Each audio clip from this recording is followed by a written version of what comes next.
जय माता दी, जय दुर्गा माता। दुर्गा माता के आशीर्वाद आप सब पर बनी रहे। नमस्कार दोस्तों, 3 अक्टूबर से नवरात्रि का महापर्व शुरू हो चुका है।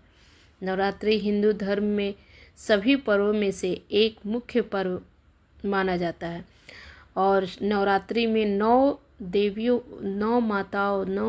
का स्वरूपों की पूजा अर्चना की जाती है।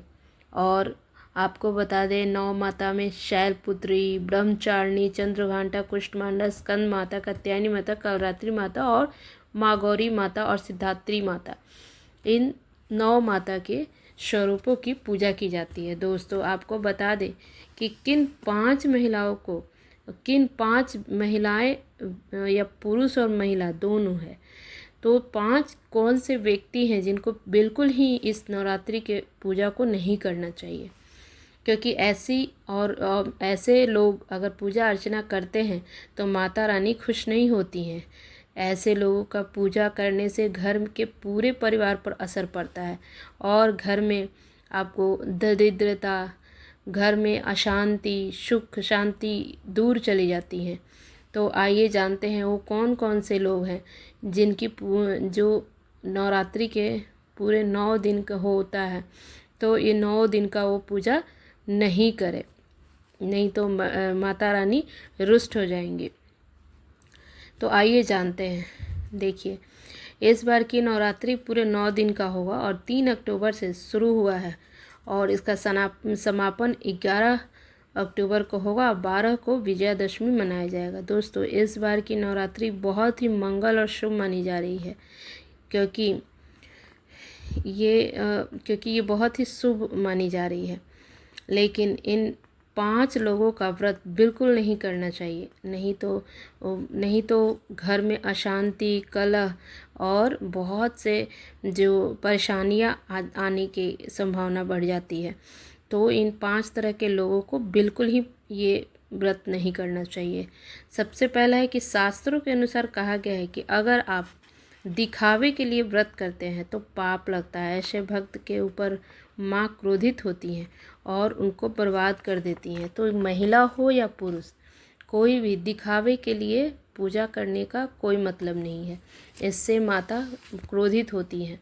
देखिए, ये पूजा पाठ जो होता है ना, वो पूजा पाठ हमेशा सच्चे प्रेम भक्ति से करना चाहिए, जिससे कि माता प्रसन्न हो, और पूजा पाठ विधि विधान नियमों के अनुसार करना चाहिए, जो हमारे धर्म शास्त्रों में बताया गया है, जो हमें करना चाहिए, ना कि किसी दिखावे के लिए और किसी भी तरह करना चाहिए।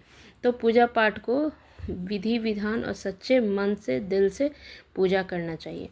दूसरा है, अगर पति पत्नी साथ न हो, तलाकशुदा हो, दोनों अलग अलग रहते हो, तो भी उनको ये व्रत नहीं करना चाहिए, क्योंकि माता हमेशा जो जोड़ा में जो पति पत्नी एक साथ पूजा करते हैं ना, तो उससे माता बहुत ही प्रसन्न होती है। तो अगर पति पत्नी अलग अलग हैं तो टुकड़ों में पूजा करने का कोई मतलब नहीं है। अलग अलग दोनों पूजा कर रहे हैं तो उससे भी माता खुश नहीं रहती। माता तभी खुश होती है जो पति पत्नी साथ में एक साथ पूजा अर्चना करें, तो उससे माँ प्रसन्न होती है और आशीर्वाद देती हैं, जिससे घर में सुख समृद्धि आती है।